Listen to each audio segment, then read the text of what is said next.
Exercise 3.2 में first question है find x Y.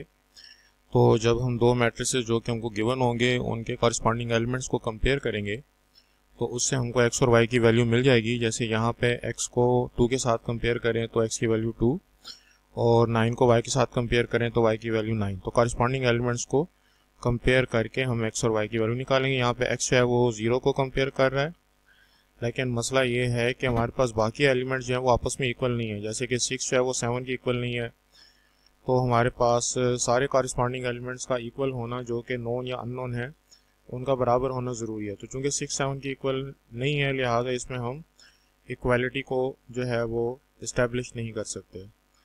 C part में हमको 5x और 2y जो पहला मैट्रिक्स गिवन है उसका ऑर्डर है 2 रोज एंड 1 कॉलम, और सेकंड जो हमको मैट्रिक्स गिवन है उसका ऑर्डर है 1 रो एंड 2 कॉलम्स। तो चूंकि ऑर्डर इक्वल नहीं है लिहाजा हम इनका भी कंपैरिजन आपस में नहीं कर सकते। तो जब तक हमारे पास ऑर्डर और कॉरस्पॉन्डिंग एलिमेंट्स इक्वल नहीं होंगे तो हम उनको आपस में इक्वेट नहीं कर सकते और उसकी बुनियाद पर जो है वो अननोन एलिमेंट्स को फाइंड भी नहीं कर सकते। अलबत्ता हमारे पास डी पार्ट में जब मैं -2x को कंपेयर करता हूँ 8 के साथ तो फिर मेरे पास x की वैल्यू -4 आती है। इसी तरह से -3y, माइनस को 3y के साथ मल्टीप्लाई करेंगे तो -3y जो है वो उसका कॉरस्पॉन्डिंग एलिमेंट्स 6 के साथ मल्टीप्लाई 6 के साथ इक्वेट होगा, उससे y की वैल्यू 2 आती है। और -4z जो है वो उसका कॉरस्पॉन्डिंग एलिमेंट राइट साइड पे बनता है 32, उसके साथ कंपेयर करके z की वैल्यू -8 आती है। यहाँ पे भी x को हम कंपेयर करेंगे ई पार्ट में 3 के साथ, x की वैल्यू 3 आ गई, और -2y को इक्वेट करेंगे -6 के साथ जिससे y की value dividing both sides by -2 3 आ गई। और इसी तरह से z की वैल्यू जो है उसको हम कंपेयर करेंगे x प्लस वाई के साथ, क्योंकि कॉरस्पॉन्डिंग वही दो एलिमेंट्स बन रहे हैं लेकिन x की वैल्यू और y की वैल्यू मालूम कर चुके हैं। तो हम x की वैल्यू 3 पुट कर देते हैं और y की वैल्यू भी 3 पुट कर देते हैं जिससे z की वैल्यू हमारे पास 6 आ गई। एफ पार्ट में हमारे पास चूंकि दोनों मैट्रिसेस का ऑर्डर सेम नहीं है, पहले मैट्रिक्स हमारे पास 3 रोज 1 कॉलम और दूसरे में हमारे पास 3 रोज और 2 कॉलम है, लिहाजा कंपैरिजन पॉसिबल नहीं है। जी पार्ट में x प्लस वाई 11 ये हमारे पास फर्स्ट इक्वेशन हो गई अगर हम पहले एलिमेंट को कंपेयर करें, और दूसरी इक्वेशन हो गई x माइनस वाई को 1 के इक्वल पुट करने से, ये दूसरी इक्वेशन हो गई। अब हम एलिमिनेशन या सब्स्टिट्यूशन मेथड से x या y की वैल्यू मालूम कर सकते हैं। ऐड करने से -5 प्लस वाई कट जाएंगे तो x plus x 2x equals to 11 plus 1 12, जिससे x की वैल्यू 6 आ गई। ये वाली वैल्यू 6 हम किसी इक्वेशन के अंदर पुट कर सकते हैं, जैसे फर्स्ट इक्वेशन में पुट करें तो x plus y 6 plus y बन जाएगा, तो 6 प्लस वाई इक्वल्स टू 11, जिससे y की वैल्यू 11 माइनस 6 या y की वैल्यू 5 हो गई। पार्ट एच में भी हमारे पास 5 प्लस 5 दोनों को ऐड करके इसका कॉरस्पॉन्डिंग एलिमेंट राइट साइड पे बनता है z, जिससे z की वैल्यू 10 हो गई। x प्लस 5 जो है हमारे पास उसको हम इसके कॉरस्पॉन्डिंग एलिमेंट 7 के साथ कंपेयर करें तो x की वैल्यू 7 माइनस 5 2 हो गई। इसी तरह से हमारे पास 10 प्लस वाई, तो 10 प्लस वाई और उसका कॉरस्पॉन्डिंग एलिमेंट 15 बनता है, जिससे y की वैल्यू 5 बनती है। तो इस तरीके से हम तीनों एलिमेंट्स को जो है वो फाइंड कर सकते हैं, लेकिन पहले हमें लेफ्ट साइड पर जो है वो x की वैल्यू फाइंड करने की खातिर x को 5 के साथ ऐड करना पड़ेगा, y को फाइंड करने की खातिर y को 10 के साथ, और z की वैल्यू जो है वो हमारे पास यहाँ पे 5 और 5 को ऐड करके आएगी, क्योंकि यहाँ पे 5 और यहाँ पे जो हमारे पास 5 है उनको ऐड करके उसका कॉरस्पॉन्डिंग एलिमेंट z बनता है। आई पार्ट में 5x minus 36 equals to right side का 2 इंटू -2x माइनस 4x, ये इक्वेशन हो गई। और इसको मैं सिंप्लीफाई करता हूँ तो 5x माइनस 4x को दूसरी तरफ लेकर जाएँ तो 5x प्लस 4x, और 36 को दूसरी तरफ लेकर जाएँ तो प्लस 36, तो 9x इक्वल्स टू 36, जिससे x की वैल्यू 36/94 हो गई। और हमारे पास 5 टाइम 3 इज 15y, और उसके साथ यहाँ पे -26 जो उसके साथ जो है वो सब्ट्रैक्ट होगा, और राइट साइड पे 2y के साथ मल्टीप्लाई होगा तो 2y, ये दोनों वैल्यूज़ को आपस में इक्वल लेके जो इक्वेशन बनती है 15y minus 26 equal to 2y, उसको सॉल्व करने से y की वैल्यू हमारे पास 2 आती है। इस तरीके से h पार्ट में 5 प्लस 5 इक्वल टू z, जिससे z की वैल्यू 10 आ गई, और x की वैल्यू मालूम करने खातिर x plus 5 is equal to 7, जिससे x की वैल्यू 7 माइनस 5 2 आ गई। तो यूँ हम जो x और y की वैल्यू मालूम करने खातिर 10 plus y is equal to 15, जिससे y की वैल्यू 5 आ गई। आई पार्ट में भी 5x माइनस 36 इक्वल्स टू 2 और माइनस 2x माइनस 4x, तो x की वैल्यू उसको सिंप्लीफाई करके 4 आती है, और 5 10 3 is 15, 15y minus 26 is equal to 2y, जिससे y की वैल्यू हमारे पास 2 आ गई। इसी तरीके से x plus 2 5 are 10 equals to, इसको हम इक्वेट करेंगे 0 के साथ, इसके कॉरस्पॉन्डिंग एलिमेंट के साथ, इसकी वैल्यू 10 आ गई। और इसके बाद अगर हम y की इन्वॉल्वमेंट देखें तो y plus 2 3 are 6 equals to, right side पे इसका कॉरस्पॉन्डिंग एलिमेंट 0 बनता है, उससे y की वैल्यू 6 आ गई। और z प्लस 2 2 आर 4, इस 2 को जब हम इस 2 के साथ मल्टीप्लाई करते हैं तो 4, तो z प्लस 4 इक्वल टू 0, जिससे इसके बाद हमारे पास question number 2, find the additive inverse. Additive inverse में हमें किसी भी गिवन मैट्रिक्स, जैसे यहाँ पे हमको r गिवन है, उसको -1 के साथ मल्टीप्लाई करना होता है। जब माइनस मल्टीप्लाई करेंगे तो अंदर सारी वैल्यूज़ के साइन चेंज हो जाएंगे। तो 5 minus 5 7 minus 7 8 minus 8 plus 8 0 as it is, -9 plus 9 plus 5 minus 5 3 minus 3 हो गया, -1 प्लस 1 हो गया, और 6 माइनस 6 हो गया, जिससे हमें एडिटिव इनवर्स मिल गया। बाकी सवालात में भी s की वैल्यू जिस तरह हमको जिस s मैट्रिक्स की वैल्यू गिवन है, -s से मल्टीप्लाई करने से अंदर सारी वैल्यूज़ के साइन चेंज हो जाएंगे। t मैट्रिक्स के साथ ही -1 मल्टीप्लाई करने से अंदर सारे मैट्रिक्स के साइन चेंज हो जाएंगे, सारे एलिमेंट्स के साइंस चेंज हो जाएंगे, जिससे हमको एडिटिव इनवर्स मिल जाएगा। क्वेश्चन 3 में है a मैट्रिक्स की वैल्यू गिवन है, b मैट्रिक्स की, c की वैल्यू, तो find 2a plus 1/2b minus 1/3c। तो 2 के बाद a की जो वैल्यू हमको गिवन है 5 3 माइनस 2 6, वो पुट कर दी। 1/2 के बाद b की जो वैल्यू गिवन है 10 8 माइनस 8 6, वो हमने पुट कर दी। और -1/3 के बाद c की वैल्यू 15 6 0 माइनस 12 जो हमको गिवन है वो पुट कर दी। बाहर के 2 1/2 और 1/3 वगैरह को हम अंदर मल्टीप्लाई करते हैं। 2 5 के साथ मल्टीप्लाई होगा तो 10, इसी तरह बाकी वैल्यूज के साथ भी 2 को मल्टीप्लाई किया, 1/2 को 10 के साथ मल्टीप्लाई किया तो 5, इसी तरह से 1/2 को बाकी 8 माइनस 8 6 के साथ मल्टीप्लाई किया, 1/3 को 15 से मल्टीप्लाई किया तो 5, और इस तरह से 1/3 को बाकी वैल्यूज के साथ मल्टीप्लाई करके जो है ये सिंप्लीफिकेशन का प्रोसेस किया। अब कॉरस्पॉन्डिंग एलिमेंट्स ऐड होंगे, तो 10 5 और -5, हर मैट्रिक्स का जो पहला एलिमेंट है वो एक दूसरे को कॉरस्पॉन्ड कर रहे हैं, इनको हमने इकट्ठा लिखा। फिर दूसरा एलिमेंट 6 4 और 2 को, फिर -4 12 और -4 को, और फिर 12 3 और -4 को। इनको सिंप्लीफाई करने से 10 8 -8 11, ये हमारा आंसर आ जाता है। क्वेश्चन 4 में है कि जी check if a plus B is equal to C. तो a प्लस बी, हमने a और b के कॉरस्पॉन्डिंग एलिमेंट्स को ऐड किया 1 2 के साथ, 1 को यहाँ पे जो b का एलिमेंट है 1 उसके साथ ऐड किया। इसी तरीके से 2 को -2 के साथ ऐड किया, 3 को 3 के साथ ऐड किया, -3 को 3 के साथ ऐड किया। आंसर है 2 0 6 0, जो कि हमारे मैट्रिक्स C के बराबर है, लिहाजा राइट साइड जो है वो लेफ्ट साइड के इक्वल है। C plus D is equal to E और नॉट, तो ये हम C और D को जब ऐड करते हैं तो मसला ये है कि दोनों का ऑर्डर सेम नहीं है। एक में 2/2 का ऑर्डर है और दूसरे में हमारे पास 2/1 का ऑर्डर है। तो जब तक ऑर्डर सेम नहीं होगा तो एलिमेंट्स को ऐड नहीं कर सकते, लिहाजा एडिशन पॉसिबल नहीं है। D plus D is equal to E, तो D और D को अगर हम ऐड करते हैं तो 2 6 जो है हमारे पास D की वैल्यू है, इसको 2 6 के साथ जब ऐड करेंगे तो 2 और 2 ऐड करके 4, और 6 को 6 के साथ ऐड करेंगे तो 12। लेकिन E जो है वो तो हमारे पास 2 2 6 6, यानी उसका ऑर्डर ही मुख्तलिफ है, 2 रोज 2 कॉलम, लिहाजा इसमें भी कंपैरिजन पॉसिबल नहीं है।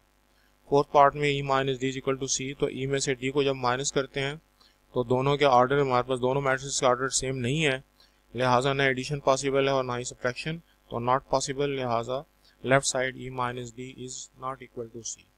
क्वेश्चन 5 में है verify the commutative and commutative property of addition. तो कम्यूटेटिव प्रॉपर्टी ऑफ एडिशन होती है a प्लस बी को b प्लस a के इक्वल हमने प्रूफ करना है। लेफ्ट साइड को हम ले लेते हैं और b को जब हम ऐड करें तो 5 का कॉरस्पॉन्डिंग एलिमेंट 10, 3 को 8 के साथ, -2 को -8 के साथ और 6 को 6 के साथ। तो यहाँ से हमारे पास 15 11 -10 और 12 आता है। और अगर हम a प्लस बी के बाद b प्लस a निकालें तो इसमें अब ऑर्डर जो है वो चेंज कर देंगे। तो हमारा जो मैट्रिक्स बी है उसके एलिमेंट को पहले लिखना है, तो 5 + 10 10 + 5 बन जाएगा, 3 + 8 8 + 3 -2 -8 -8 -2 और 6 + 6 6 + 6। तो हम देख सकते हैं कि लेफ्ट और राइट का आंसर सेम आ रहा है, लिहाजा commutative property respect to addition hold करती है। एसोसिएटिव प्रॉपर्टी में भी a + b + c और a + b + c ब्रैकेट का सिर्फ फ़र्क है, पहले लेफ्ट साइड में b और c के ऊपर ब्रैकेट है और राइट साइड में a + b पे ब्रैकेट है। तो इसमें भी मैं अगर पहले b + c को कर लूँ तो मेरे पास जो हमारे पास वैल्यू आती है 3 -2 9 और 3, इसको मैट्रिक्स ए के साथ ऐड करेंगे तो 4 0 12 0 और राइट साइड में a + b को पहले ऐड करें तो फिर हमारे पास आंसर आता है 2 0 6 0, जिसको हम c में ऐड करें 2 0 6 0 तो तभी 4 0 12 0। तो ये आसान से सवालात हैं, लेफ्ट साइड आसानी से राइट साइड के इक्वल लाया जा सकता है। अलबत्ता क्वेश्चन 6 में है कि a ट्रांसपोज + b ट्रांसपोज को a + b ट्रांसपोज के बराबर साबित करना है। तो लेफ्ट साइड के लिए पहले हम a ट्रांसपोज + b ट्रांसपोज निकालते हैं। तो a ट्रांसपोज का मतलब है कि a के रो को पहला कॉलम बना दिया है, फिर दूसरी रो 3 - c को दूसरा कॉलम बना दिया है। b ट्रांसपोज के लिए b की जो रो है 1 - 2 उसको पहला कॉलम, दूसरा रो 3 3 को दूसरा कॉलम, इनके करस्पॉन्डिंग एलिमेंट को ऐड करने से 2 6 0 0, ये लेफ्ट साइड का आंसर हो गया। राइट साइड में हम पहले a + b को ऐड कर देते हैं, a और b के एलिमेंट्स को, तो 2 0 6 0। अब बाद में ट्रांसपोज लेते हैं, लेफ्ट साइड के लिए पहले ट्रांसपोज लिया बाद में ऐड किया, राइट साइड पे पहले ऐड किया बाद में ट्रांसपोज लिया। तो 2 0 का जो फर्स्ट रो है वो 2 0 फर्स्ट कॉलम बन जाएगा और 6 0 जो सेकंड रो है वो सेकंड कॉलम बन जाएगा। कंपैरिजन से हम देख सकते हैं कि क्वेश्चन नंबर 8 है, इसमें है क्वेश्चन नंबर 8 में है find the z if 4 × 5 10 - 5z is equal to √5 √45 और √5। तो हम यूँ करते हैं कि √5 को अंदर 45 के साथ जब मल्टीप्लाई करते हैं √45 के साथ तो √2 to 5 और √5 को √5 से मल्टीप्लाई करते हैं तो √25। अब 2 to 5 का √15 होता है और 25 का √5 होता है। तो अब ये जो है वो स्क्वायर रूट जो है वो ख़त्म हो गया, तो हम 5z को लेफ़्ट से राइट पे लेकर आते हैं, ये +5z हो गया, और 15z को राइट से लेफ्ट पर लेकर आते हैं तो -15 5 हो गया। कॉरस्पॉन्डिंग एलिमेंट को सब्ट्रैक्ट करने से 20 - 15 से 5, 40 - 5 से 35। और अब जो राइट साइड पे 5 जो z के साथ है ये जब लेफ्ट पे जाएगा तो 1/5 हो जाएगा, 1/5 5 से मल्टीप्लाई होगा तो 1 और 1/5 35 से मल्टीप्लाई होगा तो 7। तो z मैट्रिक्स 1 7 के बराबर आ गया। इस तरह से सेकंड पार्ट में भी पहले तो हम जिस तरह लाइक टर्म्स को इकट्ठा करते हैं तो 5 7 -7 मैट्रिक्स और राइट साइड का -5 3 मैट्रिक्स, ये दोनों इकट्ठे करेंगे तो चूँकि ये लेफ़्ट का मैट्रिक्स लेफ़्ट से राइट से लेफ़्ट पर आया है तो माइनस साइन जो है वो प्लस बन जाएगा। अब हम करस्पॉन्डिंग एलिमेंट्स को ऐड करते हैं, 5 और 5 10, -7 और 3 -4, और राइट साइड पे हमारे पास 3z के साथ हमने z को इकट्ठा कर दिया है। लेफ्ट से जो z आया है वो इस तरफ आकर -z हो गया है तो 3z - z 2z। अब ये जो z के साथ 2 है ये दूसरी तरफ जाके 1/2 हो जाएगा और 1/2 10 से मल्टीप्लाई होगा तो 5 और 1/2 -4 से मल्टीप्लाई होगा तो -2, जिससे हमारा रिक्वायर्ड मैट्रिक्स 5 -2 हो गया। क्वेश्चन 9 में है mention the order of the product. तो हम लोग पहले मैट्रिक्स का जब ऑर्डर लिखते हैं तो वो बनता है 2 × 2, 2 रोज और 2 कॉलम, और दूसरे मैट्रिक्स का ऑर्डर लिखते हैं तो उसमें 1 रो है और 2 कॉलम। तो ये जो मीन्स हैं यानी कि पहले के नंबर ऑफ कॉलम्स दूसरे के नंबर ऑफ रोज के बराबर अगर होंगे तो मल्टीप्लिकेशन पॉसिबल होगी, लेकिन हम देख सकते हैं कि मीन्स बराबर नहीं है, यानी कि पहले के जो कॉलम्स की तादाद है वो 2 है और दूसरे मैट्रिक्स के रोज की तादाद 1 है, लिहाजा मल्टीप्लिकेशन पॉसिबल ही नहीं है। और जो दूसरा हमको सेकंड पार्ट में हमको वैल्यू गिवन है उसमें पहले मैट्रिक्स में 1 रो है और 2 कॉलम है और दूसरे मैट्रिक्स में 2 रोज और 2 कॉलम, तो मीन्स बराबर है लिहाजा मल्टीप्लिकेशन पॉसिबल है। और हमारे आंसर का जो ऑर्डर होगा वो 1 × 2, यानी कि मीन्स को छोड़ के जो बाकी बचता है तो वो ये वाली वैल्यू 1 और ये वाली वैल्यू 2, इनसे हमारा रिजल्टिंग मैट्रिक्स का ऑर्डर बनता है। और अगर हम इसको परफॉर्म करें तो 5 1s आर इसमें 5 को हम पहले 1 के साथ मल्टीप्लाई करते हैं तो 5 1s आर 5, 3 को 1 के साथ मल्टीप्लाई करते हैं तो 3 first row with first column, then first row with second column, तो 5 × 0 इज इक्वल टू 0 और 3 × 0 इज आल्सो इक्वल टू 0, तो 8 0 जो है वो हमारा आंसर आ गया। इसके बाद नेक्स्ट मैट्रिक्स में हमारे पास 2 बाई 2 का एक मैट्रिक्स है फर्स्ट मैट्रिक्स, तो दूसरा जो मैट्रिक्स है वो 2 बाई 1 का मैट्रिक्स है। मीन्स बराबर हैं, लिहाजा प्रोडक्ट पॉसिबल है और आंसर का जो रिजल्टिंग मैट्रिक्स का जो ऑर्डर होगा वो होगा 2 बाई 1। तो first row first column 1 into 1 5 और 1 into 3 is 3. Then first row is second column, but there is no second column. So now second row with first column. तो second row को जब हम first column के साथ multiply करते हैं तो 0 into 5 is 0 and 0 into 3 is 0. Again 0 into 0, 0 and 5 into 3. तो हमारे पास 0 को 5 से मल्टीप्लाई किया 0 आया, 0 को 3 से मल्टीप्लाई किया 0 आया। सेकंड कॉलम है ही नहीं, लिहाजा यहाँ पे प्रोसेस जो है वो एडिशन का स्टॉप हो जाएगा, मल्टीप्लिकेशन का स्टॉप हो जाएगा। 5 + 3 से हमारा आंसर 8 आया और 0 + 0 से भी हमारा आंसर 8 आया।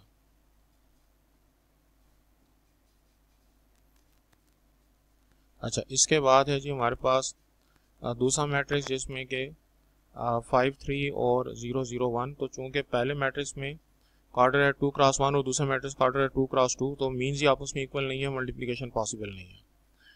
और नेक्स्ट मैट्रिक्स में पहले मैट्रिक्स में 1 रो 1 कॉलम, दूसरे मैट्रिक्स में 2 रोज 2 कॉलम, तो मीन्स बराबर नहीं है, यानी कि पहले के कॉलम्स की तादाद दूसरे के रोज की तादाद के बराबर नहीं है, लिहाजा मल्टीप्लिकेशन नॉट पॉसिबल।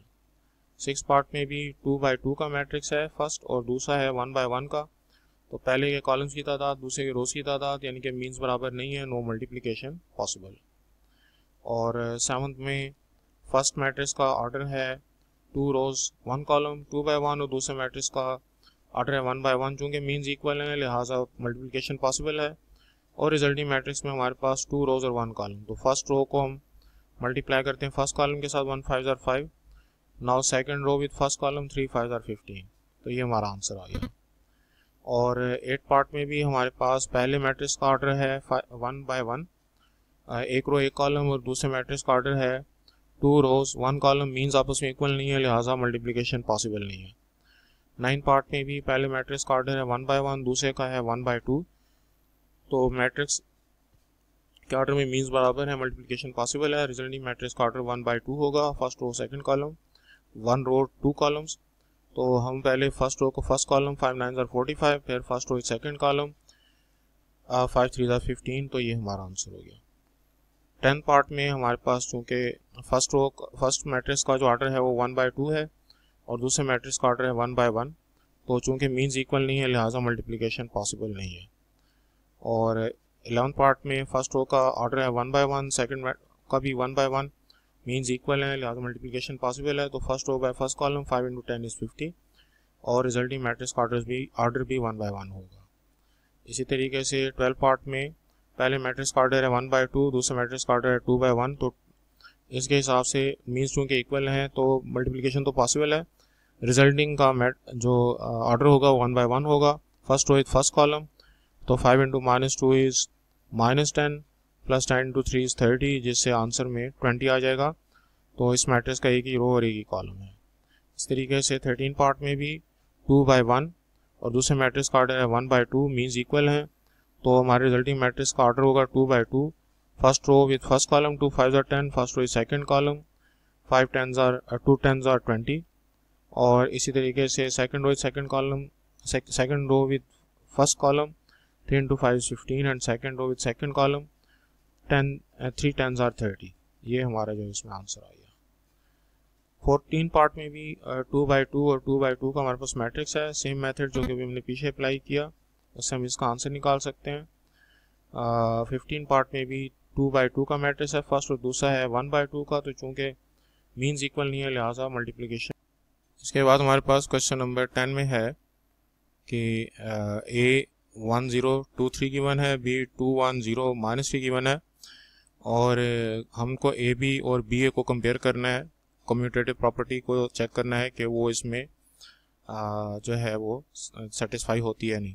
तो A B अगर हम दोनों मैट्रिक्स को आपस में मल्टीप्लाई करें फर्स्ट रो फर्स्ट कॉलम 1 0 को जब हमने मल्टीप्लाई किया 2 1 के साथ तो 2 0 हमारे पास आंसर है। 1 0 को जब हम 1 -3 से मल्टीप्लाई करते हैं तो हमारे पास 1 0, फिर सेकंड रो 2 3 को हमने 2 0 से मल्टीप्लाई किया तो 4 0 और 2 3 को 1 -3 से मल्टीप्लाई किया तो 2 -10, तो आंसर आया 2 1 4 माइनस 7। इसी तरीके से बी ए को जब मल्टीप्लाई करें तो ये हमारे पास मैट्रिक्स बी पहले लिख दिया, उसके बाद हमने मैट्रिक्स ए लिखा। तो अब हमारे पास जो फर्स्ट रो है 2 1 को हमने 1 2 से मल्टीप्लाई किया तो 2 + 2, फिर first row is second column तो 0 3, second row is first column 0 -6, और second row is second column तो 0 0 -3 × 3 -9। तो आंसर हमारे पास आया 4 3 -6। अगर हम दोनों को कंपेयर करें तो हमारे पास आंसर सेम नहीं आ रहा, लिहाजा मल्टीप्लिकेशन जो है वो कम्यूटेटिव नहीं होती इन जनरल मैट्रिसेस में।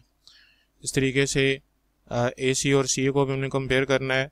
तो अगर हम सी ए को मल्टीप्लाई करें तो 3 0 को 1 2 से मल्टीप्लाई करेंगे तो 3 0, 3 0 को 0 3 से मल्टीप्लाई करेंगे 0 0, -2 1 को 1 2 से मल्टीप्लाई करेंगे तो हमारे पास जो है वो आता है -2 2। और इसी तरीके से जब हम मल्टीप्लाई करते हैं -2 2 को 0 3 के साथ तो 0 3, तो आंसर आता है 3 0 0 3। ए सी में हम पहले मैट्रिक्स ए लिखते हैं, उसके बाद मैट्रिक्स सी लिखते हैं, मल्टीप्लाई करते हैं। जो हमारा प्रोसेस है उसके मुताबिक 1 0 को हमने 0 3 3 -2 से मल्टीप्लाई किया तो 3 0, 1 0 को 0 1 से मल्टीप्लाई किया तो 0 0, 2 3 को 3 -2 से मल्टीप्लाई किया तो 6 -6, और 2 3 को 0 1 से मल्टीप्लाई किया तो 0 3। तो आंसर हमारे पास आता है ये 3 0 0 3। तो ऐसा केस भी हो सकता है कि लेफ्ट साइड राइट साइड बराबर आए, लेकिन इन जनरल जो मैट्रिसेस में मल्टीप्लिकेशन होती है वो कम्यूटेटिव नहीं होती। तो इस हिसाब से इस यहाँ पे ए सी सी ए के बराबर आ गया, लेकिन ज़रूरी नहीं है कि हर केस में ऐसा हो। उसके बाद हमें एसोसिएटिव प्रॉपर्टी को जो है वो वेरीफाई करने के लिए कहा गया है।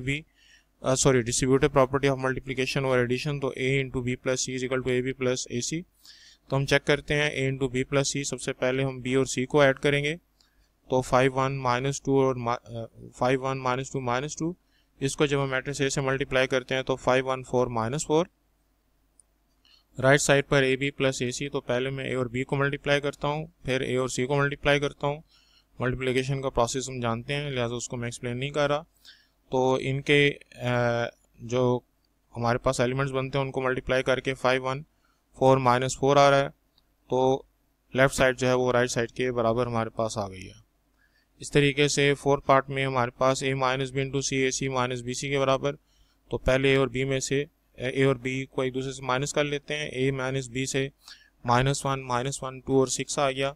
इसको हम c से मल्टीप्लाई कर देते हैं 3 0 -2 1 से, तो आंसर है -1 -1 से -6 6। और राइट साइड पे AC - BC। तो AC को वापस से मल्टीप्लाई किया, BC को वापस से मल्टीप्लाई किया, कॉरिस्पॉन्डिंग एलिमेंट सब्ट्रैक्ट करने से -1 -1 -6 और 6। इसका मतलब है कि इन जनरल डिस्ट्रीब्यूटिव प्रॉपर्टी जो है वो हमारे पास ओबे होती है मैट्रिसेस में।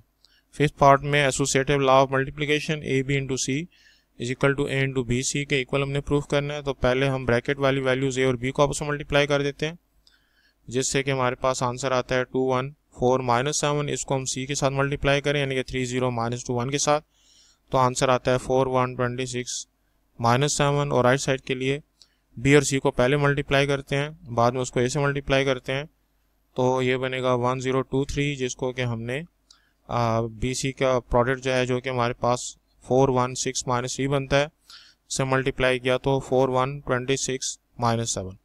तो यहाँ पे लेफ़्ट साइड और राइट साइड बराबर आ गई है। इसका मतलब ये हुआ कि जो हमारे पास इस केस में एसोसिएटिव प्रॉपर्टी जो है वो चूँकि वेरीफाई हुई है, तो बाकी केसेस भी जब जो है वो हमको देगा तो उसके मुताबिक हम देखेंगे। इन जनरल एसोसिएटिव लॉ जो है वो हमारे पास ज़रूरी नहीं कि होल्ड करे, बहरहाल यहाँ पे इसने होल्ड किया है। तो a² b² a + b a - b और इन वैल्यूज़ को हमने जो है वो फाइंड करना है। तो a² 1 0 2 3 1 0 2 3 इनको आपस में मल्टीप्लाई किया, आंसर है 1 0 8 9। b² b को b के साथ मल्टीप्लाई करते हैं तो 4 - 1 0 9। a + b एडिशन आसान सी बात है, a - b ये भी जो है इसको यहाँ पे कॉरस्पॉन्डिंग एलिमेंट सब्ट्रैक्ट किया है। a + b और a - b को मल्टीप्लाई करने की सूरत में हमारे पास आंसर आया -1 3 -2 -2। ए स्क्वायर माइनस बी स्क्वायर, ए स्क्वायर की वैल्यू हमने निकाली है, बी स्क्वायर की वैल्यू निकाली है, सबट्रैक्ट करके हमारे पास -3140 आता है। और 7 पार्ट के लिए प्लस बी और ए माइनस बी को हमने ए स्क्वायर माइनस बी स्क्वायर के इक्वल चेक करना है। तो ए प्लस बी और ए माइनस बी को जब हमने जो इनकी वैल्यूज़ निकाली हुई थी उनको अगर हम सबट्रैक्ट करें, मल्टीप्लाई करें, तो ए प्लस बी और ए माइनस बी की पहले हमने जो वैल्यू निकाली है वो है -13 -2 ऊपर जो है वो हमने इनकी वैल्यू निकाली हुई है ए प्लस बी ए माइनस बी की ये वाली -13 -2, और राइट साइड जो है वो ए स्क्वायर माइनस बी स्क्वायर की वैल्यू हमने निकाली हुई है। तो दोनों आपस में बराबर आ रही हैं। इस तरीके से 8 पार्ट के लिए ए माइनस बी ए प्लस बी, अब उनका ऑर्डर चेंज कर देते हैं तो उससे भी हमारे पास जो ए माइनस बी और ए प्लस बी की वैल्यू आई है वो ए स्क्वायर माइनस बी स्क्वायर की वैल्यू के बराबर नहीं आ रही। तो ऑर्डर से जो है वो फ़र्क पड़ता है मैट्रिक्स की मल्टीप्लिकेशन में। 9 पार्ट में ए प्लस बी ए माइनस बी ए प्लस बी दोनों का आंसर जो है वो हमारे पास सेम नहीं आ रहा। पीछे हमने इनकी वैल्यूज़ को फाइंड किया हुआ है, लिहाजा लेफ्ट साइड राइट साइड के इक्वल नहीं है। 10 पार्ट में ए बी इनको हम मल्टीप्लाई करके फिर बाद में जब उसका ट्रांसपोज लेते हैं तो फर्स्ट रो को फर्स्ट कॉलम, सेकंड रो को सेकंड कॉलम, और राइट साइड के लिए पहले ट्रांसपोज ले लेते हैं। ये बी ट्रांसपोज है, ये ट्रांसपोज है, और इनको मल्टीप्लाई करें तो 2 4 1 -7, तो हम देख सकते हैं कि दोनों के जो आंसर हैं वो हमारे पास सेम आ रहे हैं। लिहाजा ए बी ट्रांसपोज है वो बी ट्रांसपोज ए ट्रांसपोज के बराबर आता है। ये हमारे पास एक अहम रूल है जिसको कि हम इस्तेमाल करते होते हैं। A transpose whole transpose equal to T, तो ए का हम अगर ट्रांसपोज ले लें तो 1 2 जो है 1 0 है वो फर्स्ट रो फर्स्ट कॉलम हो गया, 2 3 सेकंड रो सेकंड कॉलम हो गया। दोबारा ट्रांसपोज लेंगे तो 1 2 फर्स्ट रो जो है वो फर्स्ट कॉलम हो गया, और 0 3 जो सेकंड रो सेकंड कॉलम हो गया, और वो हमारे पास ओरिजिनल मैट्रिक्स के इक्वल आ गया। लिहाजा लेफ्ट साइड जो है वो राइट साइड के इक्वल है।